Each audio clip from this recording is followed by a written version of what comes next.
അതെന്താ?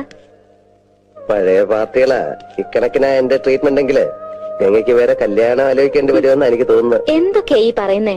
അപ്പോ നകുലേട്ടനെ കുറിച്ച് സണ്ണി ഇങ്ങനെയൊക്കെ വിചാരിച്ചിരിക്കുന്നേ? ഞാനൊരു തമാശ പറഞ്ഞതാ, അത് വിട്ടേരെ. അല്ലേലും സണ്ണി ഇങ്ങനെ തന്നെയാ, എന്തിലും ദോഷം മാത്രമേ കാണൂ. അതെ അതെ ശരിയാ. നിങ്ങളുടെ ഈ മാടമ്പള്ളി തെക്കിനിയിലും ഞാൻ ചില ദോഷങ്ങൾ കാണുന്നുണ്ട്. തെക്കിനില്ലോ? എന്താ?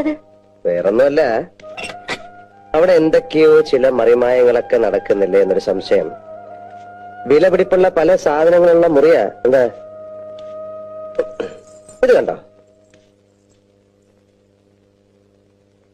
ഇതെവിടുന്ന് കിട്ടി? ഇതാ നാഗവല്ലിയുടെ ചിലങ്ക. അതായത് 150 പരം വർഷങ്ങൾ പഴക്കമുള്ള ചിലങ്ക. ആ, എന്നാ തെറ്റി. ഇതാ ചിലങ്കയല്ല. ഇതിന് 5 വർഷത്തെ പഴക്കം പോലുമില്ല.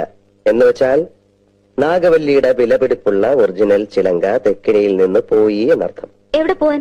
ഇത് തന്നെയാ ആണെന്ന് തോന്നാം, പക്ഷെ ഒറിജിനൽ അല്ല. ചുമ്മാ ഇരി സണ്ണി. പുരാവസ്തു ഗവേഷണം എന്നും പറഞ്ഞ് ഞാനും കുറച്ചു വർഷം ഉറക്കം അടച്ചതാ. ഇത് അത് തന്നെയാ. ഗംഗയ്ക്കൊരു ചുക്കും അറിയില്ല. ഇത് നാഗവല്ലിയുടെ ചിലങ്കയല്ല. അതെ അതെ അതെ. അല്ലെങ്കിലോ? ആണെങ്കിലോ? അല്ലാന്ന്. അതെന്ന് എന്നാര് പറഞ്ഞു? ഞാൻ പറയുന്നു. ഞാൻ ഇതൊക്കെ കുറെ പഠിച്ചിട്ട് തന്നെ. എന്നാ അങ്ങേപ്പുറത്ത് പോയി പഠിച്ചിട്ടാ ഞാൻ പറയുന്നത് ഇത് നാഗവല്ലിയുടെ ചിലങ്കയല്ല. ചുമ്മാ കിടന്ന് തർക്കിക്കാതെ സണ്ണി. ആരാ തർക്കിച്ച്? ഞാനാണോ? പിന്നെ ഞാനാണോ? ഞാൻ 1001 തവണ വ്യക്തമായി തെളിയിക്കാം, ഇത് നാഗവല്ലിയുടെ ചിലങ്കയല്ല. ഗംഗയ്ക്ക് ഒരു കുന്തം അറിയില്ല. എനിക്കോ? എനിക്കോ? എനിക്കോ? വേണ്ട വേണ്ട വേണ്ട, നമ്മൾ തമ്മിൽ കിടന്ന് തർക്കിച്ചിട്ട്